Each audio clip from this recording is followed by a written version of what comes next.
सब लोगों को धन्यवाद देना चाहता हूँ, आभार देना चाहता हूँ। ANI, LI, you, live India,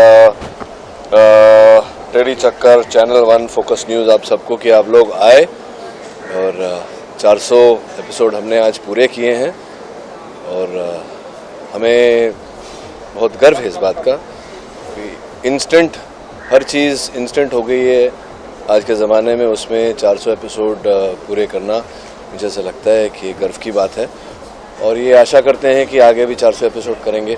Romit जी, आप क्या कहना चाहते हैं इस गुलदस्ते के बारे में? मैं तो कहूँगा कि ये गुलदस्ता बहुत ही खूबसूरत है और आज 400 एपिसोड्स पूरे हुए हैं with my most favourite actor, so it's a blessing for me and it's a very very big moment for me. आपको सिर्फ 4 वाक्य बोलने देंगे जैसे कि आप जानते हैं आनंद जी बहुत ही बोलते हैं। एक बार हाँ बोलिए। ये गुलदस्ता उसकी पूरी क्रेडिट आपकी है और अभिमन्यु जी की है, हमारे प्रोड्यूसर की है। And I would like to thank you and Abhimanyu ji to give me this opportunity to stay here for 400 episodes. Thank you so much. Thank you. It was lovely having you and it is lovely having you here. और मेरे दर्शक जो हैं उनको मैं धन्यवाद देता हूँ, आभार मानता हूँ कि आपकी बदौलत ही हम हैं और आपकी बदौलत ही हमने 400 एपिसोड पूरे किए हैं। जैसा कि मैं हमेशा कहता हूँ, इतने लंबे सफ़र में कोई एक यादगार बात तो होती नहीं और आपने और अन्य जो पत्रकार हैं उन्होंने जो देखा है अदालत के बारे में, ये एक ऐसा धारावाहिक है जिसकी शूटिंग हम लोग बहुत ही मस्ती मजाक करते पता भी नहीं चला हमें कि कब 400 एपिसोड पूरे हुए। तो एक यादगार नहीं, अनेक यादगार पल हैं,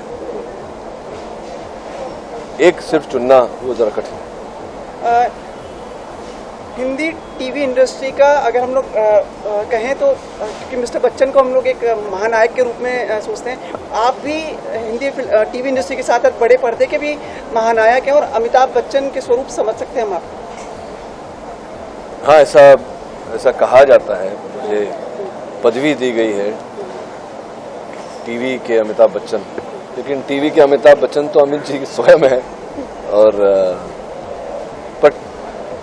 अंदर से एक गर्व भी होता है, मन में उल्लास भी होता है और एक ऐसे कांधों पे एक भार भी आता है कि इतने महानायक, जैसा कि आपने कहा, इस सदी के महानायक के नाम से आपको नवाजा जा रहा है, तो कहीं आपके प्रति कोई ऐसी भूल चूक ना हो जाए आपके व्यवहार में जिससे उनका नाम खराब हो, उनकी प्रतिष्ठा में कोई खलल पड़े, जो कि एक अच्छी बात है कि एक रिस्पॉन्सिबिलिटी आती है, एक उत्तरदायित्व आता है कि कोई ऐसा कार्य ना करें जिनसे उनका नाम खराब हो। रोमित, आपसे जानना चाहेंगे कि जैसा आपने कहा आपके फेवरेट कुछ ऐसी बात शेयर करना चाहेंगे जो on set of the camera कोई ऐसी बात? बहुत बातें हैं इसके पास शेयर करने। मेरे पास इनफैक्ट मैं आज सोच रहा था कि आज इतना बड़ा दिन है मेरे लिए और ये नहीं, आप जाना मत। नहीं, मैं यहाँ ये आई थिंक दादा भी अग्री करेंगे कि इन 4 साल में मुझे शादी के 5 साल हो जाएंगे और मैंने अपनी बीवी टीना से इतनी बातें नहीं की होंगी जितनी मैंने दादा के साथ की हैं। हर क्षेत्र में, हर टॉपिक में दादा के साथ मैं डिस्कस करता हूँ और he is one man who is very honest. तो कभी भी मुझे किसी भी बात पे बात करनी हो तो मैं हमेशा उनकी राय लेता हूँ और मेरे लिए मेरा फेवरेट मोमेंट अदालत में है मेरा कमबैक एपिसोड। वरुण की हत्या हो जाती है एक एपिसोड पे और मुझे बहुत दुख हुआ था उस बात पे कि मेरी एक एक्टर की जो जर्नी है इस अदालत शो पे दादा के साथ ख़त्म हो रही है कहीं ना कहीं। But I was so grateful to god and of course दादा that I would like to mention है कि दादा सॉ टू इट दैट जो फैंस हैं and everybody enjoys the fact that KD and Warren, it was great to come back on the show. Sir, हमने आपकी अदालत देखी है, बहुत पसंद भी लोग करते हैं। अगर हम आपसे पूछें आपके घर में किसकी कचहरी लगती है और कौन मतलब KD के जज कौन होता है? जजमेंट कौन? नहीं, मेरे घर में तो कोई अदालत नहीं लगती। मेरा घर एक मंदिर है जिसमें एक देवी रहती है और उस देवी की बात हम लोग सब मानते हैं। आप कैसे संभाल पाएंगे? फिल्मों में भी आप जुड़े रहते हैं, टीवी पर भी काम कर रहे हैं, एक और शो भी कर रहे हैं, इतने सारी चीज़ें कैसे निभा पाते हैं आप? देखिए, जहाँ तक सिनेमा की बात है, फिल्मों की बात है, तो मुझे स्क्रिप्ट्स मिलते नहीं हैं क्योंकि मैं सिनेमा करता हूँ, बहुत ही कम करता हूँ और वो एक आध स्क्रिप्ट साल में या 2 स्क्रिप्ट्स मिलती हैं मुझे। 25-30 स्क्रिप्ट में से वो 2 ही स्क्रिप्ट मिल पाती है जो मेरे अंदर ऐसी कौतूहलता जगाती है कि अब कुछ नया आया है, कुछ एक भय पैदा करती है मेरे अंदर कि मैं कर पाऊंगा कि नहीं। तो जहाँ तक फिल्मों का सवाल है, मैं ऐसी स्क्रिप्ट ढूंढता हूँ जहाँ पर एक फिर से एक नई जर्नी, एक नया सफ़र शुरू हो, या फिर उस सफ़र का अगला भाग, तो जो सफ़र तय कर चुका हूँ वो सफ़र मैं फिर से तय नहीं करना चाहता। तो ऐसी स्क्रिप्ट बहुत कम मिलती हैं।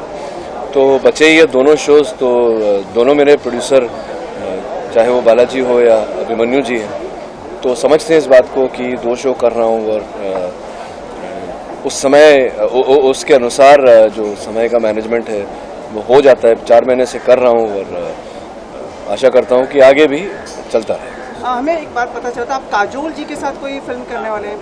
काजोल, एक्ट्रेस काजोल के साथ ऐसी बात? वो पुरानी बात हो गई। वो फिल्म दुर्भाग्यवश अजय जी प्रोड्यूस करने वाले थे, लेकिन उन्होंने थोड़ी डिले कर दी है, या उसके पीछे कारण क्या है मैं नहीं जानता, मैंने पता करने का भी प्रयास नहीं किया।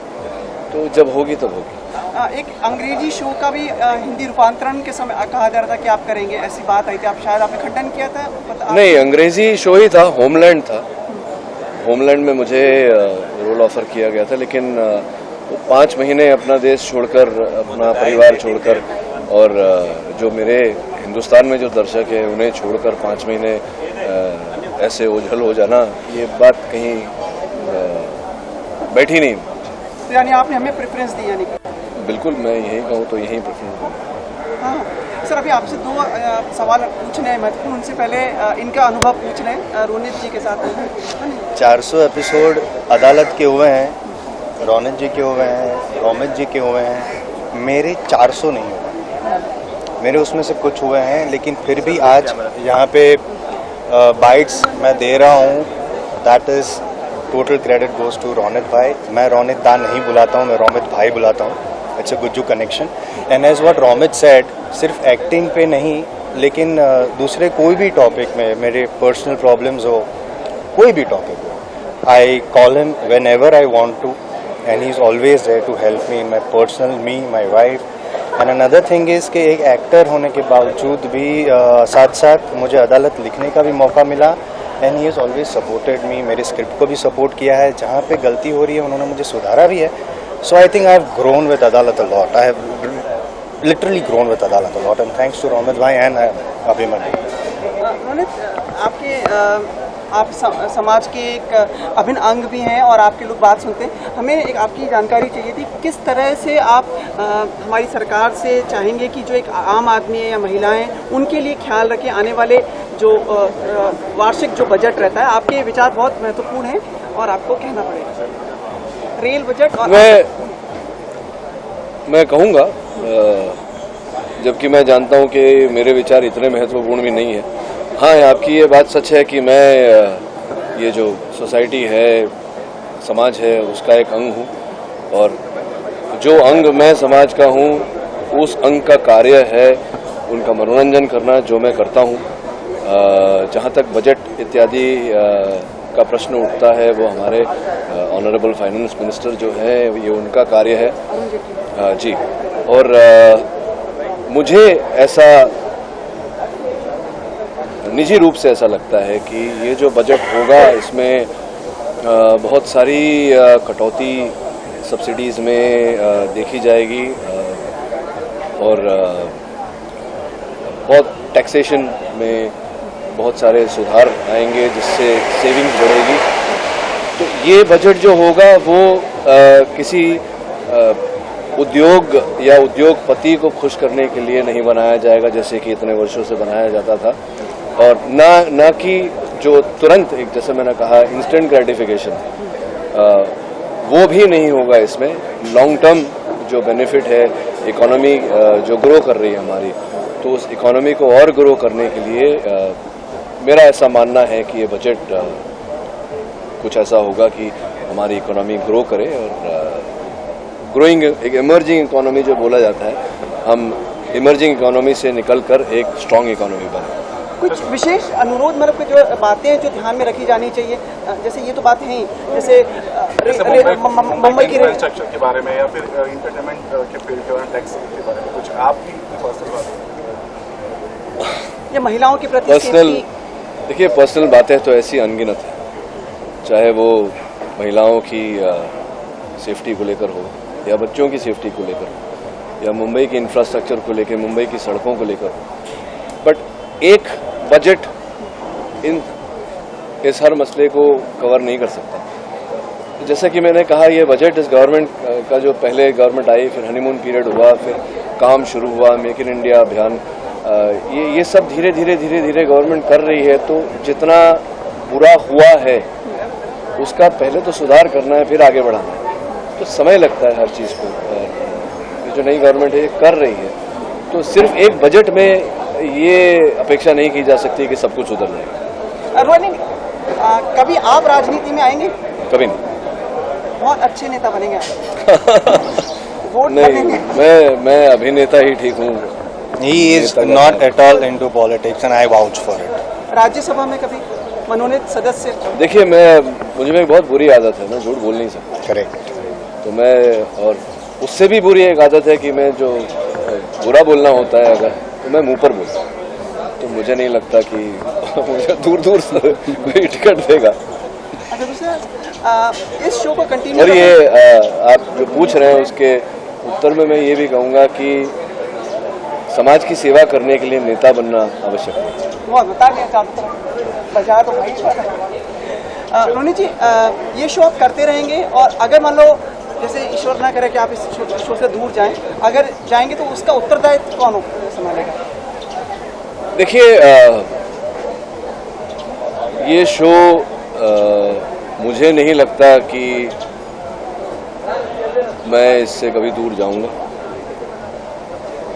भगवान न करे कि इस शो से कभी दूर जाना पड़े, कि ऐसी परिस्थिति कभी बने। लेकिन दो उत्तरदायी हैं यहाँ, देखिए मेरे अगल बगल में। तो no Ronit Roy, no Adaalat, period. No Ronit Roy, no Adaalat. ये तो इनका बड़प्पन है। चलते चलते जाने जाएंगे, जिस तरह से एज ए एडवोकेट सारे केसेस सॉल्व करते हैं, प्लस उसमें डिटेक्टिव की तरफ भी नजर आते हैं। आप कितना खुद को एंजॉय करते हैं इस पूरे किरदार? जी, जब ये धारावाहिक प्रारंभ हुआ था, और प्रारंभ होने से पहले जब चैनल से मेरी बातचीत चल रही थी, अभिमन्यु सिंह साहब के साथ मेरी बातचीत चल रही थी, मैंने पहले मना कर दिया था ये शो, कि मैं नहीं चाहता था कि मैं इस धारावाहिक द्वारा लोगों को हमारे लीगल सिस्टम के बारे में या लॉ के बारे में ज्ञान दूँ। उन्होंने पूछा था कि क्या चाहिए आप, तो मैंने उनसे कहा था कि जैसे कि मैंने आपसे कहा, मैं अभिनेता हूँ और समाज का वो अंग हूँ जो मनोरंजन करता है समाज का। तो उनसे भी मैंने वही कहा था कि इस शो में मनोरंजन होना चाहिए। वो 400 एपिसोड में, हर 25-50 एपिसोड में हम लोग अलग अलग पैंतरे लाते हैं। तो ऑब्वियस सी बात है कि हम पैंतरे लाते हैं तो करते हुए हम तो एंजॉय करते ही हैं, और ये आशा करते हैं कि हमारे जो दर्शक हैं, जो 4 वर्षों से हमारे साथ जुड़ी हुई है, वो भी एंजॉय करें। प्रतिस्पर्धा को कैसे देखते हैं? जैसे राम कपूर भी जैसे फिल्म्स कर रहे हैं, वापस से मतलब टीवी पे आ रहे हैं एक शो करने के लिए, कुछ लोचा सनी लियोनी के साथ कर रहे हैं वो, मतलब बहुत अच्छी बात है। आप प्रतिस्पर्धा को देखते हैं, लाइक इस मुकाम पे आपको लगता है कि like is there any competition for you? देखिए, मैंने इस मुकाम पे क्या किसी भी मुकाम पर कभी ऐसा कंपटीशन को अनफेवरेबली नहीं देखा। और जैसे कि राम है या रोहित है या जो भी है, वो सब मेरे छोटे भाई जैसे, उनके साथ रिश्ता है मेरा। तो अब छोटा भाई अगर तरक्की करता है तो बड़े भाई को खुशी ही होगी। और मैं ऐसे कोई बड़े बड़े एम्बिशन नहीं है मेरे। जैसे कि मैंने कहा कि जब तक मैं अपने पैरों पर खड़ा हूँ, मैं समाज का मनोरंजन करना चाहता हूँ। और बहुत जगह है यहाँ, लोगों के पास बहुत सारी प्रोग्रामिंग हो रही है। मैं तो कहता हूँ कि एक्टर कम है यहाँ भी। हम लोग अगर और आए तो हम लोग खुले दिल से और खुले हाथों से उनका स्वागत करें। The beautiful girl wants to ask you something. हाँ जी मैडम। जाते जाते आप फैंस को क्या कहना चाहते हैं? जाते जाते मैं अपने फैंस से वही कहना चाहता हूँ जो अभी 5 मिनट पहले कहा था कि 400 एपिसोड हम लोग पूरे कर चुके हैं। इसका कारण आप लोग हैं और बहुत बहुत धन्यवाद, आपका आभार मानते हैं। और हमेशा की तरह यही कहूँगा कि आप और आपका परिवार स्वस्थ रहे, सुरक्षित रहे, खुश रहे, प्रसन्न रहे। Thank you so much.